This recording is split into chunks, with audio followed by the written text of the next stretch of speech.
अर्थ, धर्म, मोक्ष काम, ये 4 ही तरीके के काम होते हैं धरती पे, जिसके लिए कोई भी कोई काम करता है।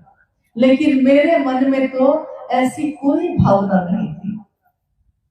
मैंने शिव के लिए ये काम किया। मेरे गुरु ने कहा इसलिए इस काम को किया।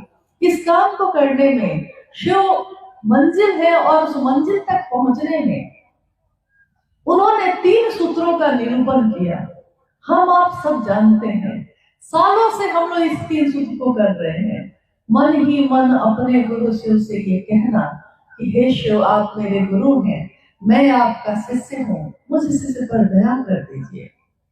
मन ही मन बार बार ये कहना याचना की अभिव्यक्ति है, भक्ति की अभिव्यक्ति है। यानी एक भक्त बार बार झुकता है प्रेम और समर्पण में और ये पुकारता है, कहता है।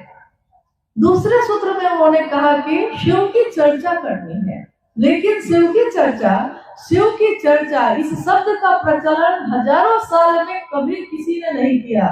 शिव की कथा का प्रचलन था, राम की कथा, कृष्ण की कथा, शिव की कथा, शिव पुराण की कथा, लेकिन शिव की चर्चा ये शब्द जो है, इसका प्रचलन पहली बार इस कालखंड में अगर किसी ने किया है तो शिव से साहब हरिनाथ जी ने किया।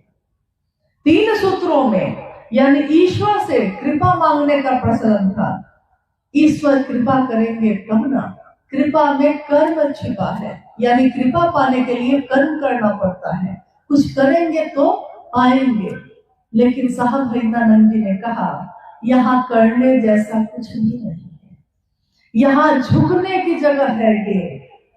ये वो दर है जहाँ सर भेंट चढ़ाए जाते हैं, सदियों से सताए लोग यहाँ सीने से लगाए जाते हैं। ये महादेव का दर है, यहाँ झुकने की विधा है। अकर और अहंकार जैसा कुछ भी नहीं है, करने जैसा कुछ भी नहीं है। मखमल की तरह मुलायम होने की विधा है शिव के शिष्यता। और इसके लिए उन्होंने ये जो सूत्र दिए, तो दूसरे सूत्र में शिव की बात दूसरों से करनी है, लेकिन इसके पीछे मनसा एक ही होनी चाहिए कि कोई दूसरा महादेव के तरफ थोड़ा सा चल सके, उसका मन झुक सके महादेव के लिए।